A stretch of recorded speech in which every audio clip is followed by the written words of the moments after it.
All right, so let's talk today about plotting decision trees. So several of you after Thursday's class, when you were working on building your decision trees, asked me about how to actually make these plots, which is fabulous. That means you all are excited about not only building these trees, but also being able to visualize them. And so you anticipated potentially that this was coming, that we were going to learn how to plot them. And so here we are. So first, what I want you to do before beginning this lecture is I've got an assessment in Canvas. And so go ahead to Canvas right now. I'm going to start a quick timer for 5 minutes. You're welcome to take longer than 5 minutes on this assessment, but I thought I would just create a timer so that you could keep this lecture video going while you visit Canvas in your browser so that you can quickly knock that out real time. It should be a pretty quick assessment. There are just 4 questions all about the previous lecture on Thursday. This is open book, so you're welcome to use your book or notes or my lecture videos or slides to help you answer those 4 questions. You get 2 attempts still, so you are welcome to use those as well. And then I also have a couple questions just asking you about how you feel about the pace of the course and how things are going. And I give you a chance to give me some just free text feedback as well. And I encourage you to do that if there's something that you would like for me to change or that I can do better or some way that I can support you better, please let me know. I'm definitely here to help. Or if there's just something that you wish that I knew about or something like that, please use that space to tell me so that I can just sort of keep a pulse on everybody as we're going forward. So feel free to either pause this video or you can just keep it running if you just need the next couple minutes to do this quick assessment.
All right, so if you need more time, feel free to just pause this video. If not, we will move forward.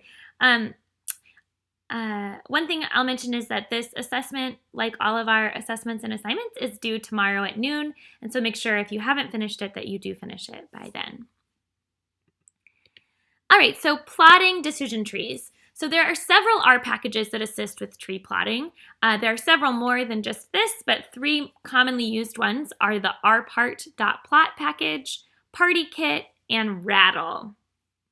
And so the first thing I want to mention with this is that, I think part of the pedagogical goal here is not only to kind of give you exposure to some of these R packages and tools, but to also kind of show you how I discover new tools and packages, and also how I discover information about a package if I know I'd like to use it, how I figure out kind of the best practices to do so. And so what I thought I'd do is just briefly demonstrate how if I were given this list and I didn't know anything about any of these packages, how I would go about finding more information out about it. And so as an example, I'm going to use the Rattle package here. And so what I'm going to do is I'm going to open a new tab where I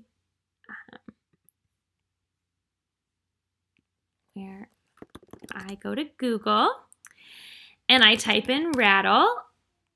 And if I just type in Rattle, I'm probably not going to find what I'm looking for. So if I do Rattle R stats to indicate that I'm looking for an R package, and then I'm going to also add the keywords decision tree plot.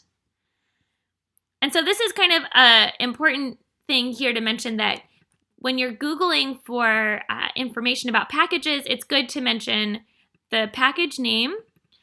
I like to put R stats instead of just R because the letter R sometimes is a little bit less of a good indicator.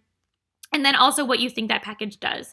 And so those, the combination of those should hopefully get you to the right place. And it looks like it does. The first thing that comes up is a blog from Revolution Analytics. And so this is a blog that's run by someone who works at Microsoft. We can look at that blog really quickly. So Joseph Rickart here, he has written this particular blog post. This blog here it's run by someone at Microsoft, so they have a lot of different contributors. And so this is a good go-to. However, if you're not familiar kind of with good or bad blogs, I think that it's harder to kind of parse out the signal from the noise. So that is actually a good resource and would be one that I would likely click on to find out more about this. But just a more tried and true resource, this next one here is an article from the R Journal. And so journal articles are a great first way to learn about a package. And so if you click on this, it's going to show you basically more about this particular package. And this is going to be in kind of more of an academic journal framework, which is great. And then you also can find the actual documentation for the CRAN package. And so this is another good resource. So if I wanted to learn how to make this, I would I'd look at kind of one of these resources and I could look at the R code that they used, and then I could try to use the same R code in my context. All right, let's go back to our slides. So where to find more about packages? The first thing is vignettes. It turns out vignettes are something that are passed on through an R package that you can run within your R console. So if you actually install the package in R or R Studio, then you can find the vignette, which basically step by step through how the package author intended the package to be used. The next way to find more about packages are a journal article, like the R Journal is great, is a good way to find out more. There's a website, R Studio Community, that has a lot of good resources where people ask questions about particular packages, and that's always a good resource I've found. And these last 3 are kind of places where not only can you find static resources, so resources from questions that have already been asked, but they're generally good places where you can ask new questions as well if you're new to a community. So the R Studio Community I find is really welcoming and very willing to answer your questions. And it kind of is formatted similar to how our GitHub issues are, where you can post a good question as an issue and then people will come and answer it. Stack Overflow, you're probably familiar with if you've worked in other coding languages. That's another place that you can get good information. Although Stack Overflow, I would say, is maybe a step up. You want to make sure you've done really good research before you post a new question there. And then finally, actually, Twitter, there is a hashtag #RStats that people use really often for getting information out there that I found is really, really useful for getting new questions. So what I want you to do is to take a couple minutes learning about PartyKit, which is another R package. And so I want you to Google PartyKit to find out more about it, and make sure you use keywords like rstats and decision tree plots. So spend a couple minutes doing that just to kind of get a feel for this.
So hopefully this gave you a little bit of insight into how to best kind of vet and find out information about certain packages. I remember, and it's really hard to sort of get back into the mindset, but I remember when I very first was learning R, one of the hardest parts for me was trying to figure out, like, how do you get good information? How do you know if a package is good or widely used? And how do I find out, like, how do I get answers to my questions when I don't know a lot of people that know how to use R really well? And kind of as my career has gone forward, I've been able, you grow your network to kind of meet more people that know how to use these different packages, and you just sort of over time accumulate information about which ones are most widely used. But I thought trying to give a little bit of insight into some things, basic things like just searching using keywords and the types of resources that are typically well vetted, like using vignettes or journal articles, or the RStudio community site and things like that to try to get information can be really helpful, especially if this is something that's new to you. So this may have been something that was kind of pretty well known to most of you, but for some of you, hopefully this exercise was somewhat helpful just in figuring out kind of what the quote-unquote experts are doing when they're trying to figure out what packages to use and how to use them for the first time. All right, so what we're actually going to be using is the third package that I mentioned in that list. And so instead of Rattle or PartyKit, we're actually going to use part.plot. So that's what I'm going to focus on for the lecture today, but feel free to try out the others. If you try them and you have some questions, feel free to post those on our community GitHub site, and I will try to help you kind of figure out that as well. And so if you have one that you think might do better, you're welcome to try that. But the rpart.plot is the one that we're going to be using today. And so the first thing you're going to want to do, because this package is not yet installed on RStudio Cloud or RStudio Pro, is you're going to need to install it. And so to do that, you'll open up your Pro or Cloud instance and do install.packages and then in quotation marks rpart.plot. If you're using RStudio Cloud, you're going to want to make sure that you install this package within a specific project so that and so you can open up that application exercise from last Thursday and install it there. So the next thing you're going to do is do library rpart.plot, and of course that's how you load this package.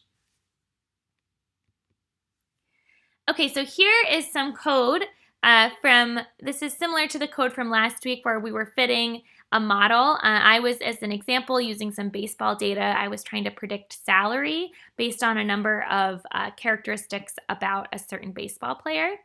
And so on the top here, I've got my tree specification. I'm using rpart as my engine. And underneath that, here I've got my model that I fit. And so I fit my model based on this specification. I'm fitting to predict salary. I'm using some baseball data to do that.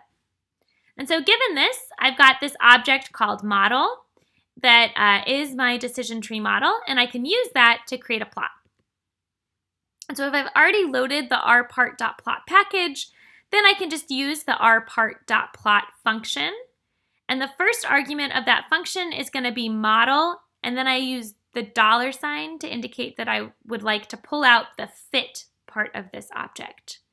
So model $fit. The reason it's called model is because that's what I named my model. You might have named your model something different.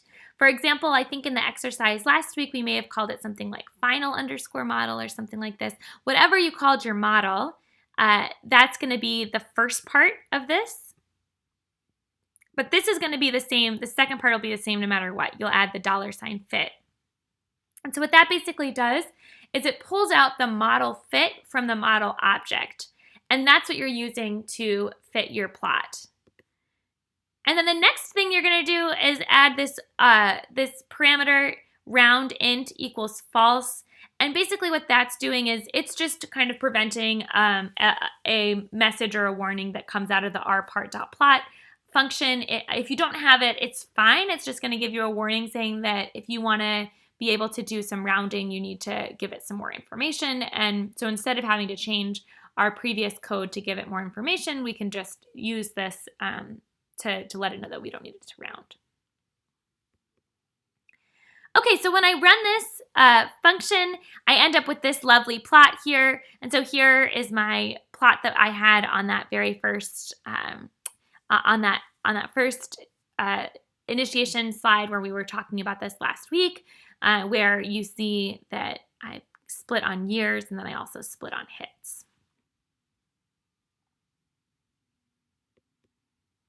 So what I want you to do is go ahead and open your application exercise 5 from last week, install rpart.plot, and then I want you to create a plot from your final decision tree.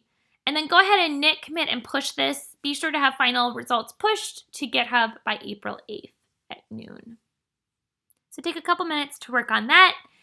You can go ahead and stop this video while you're working on it, and then make sure you look at the next video afterwards.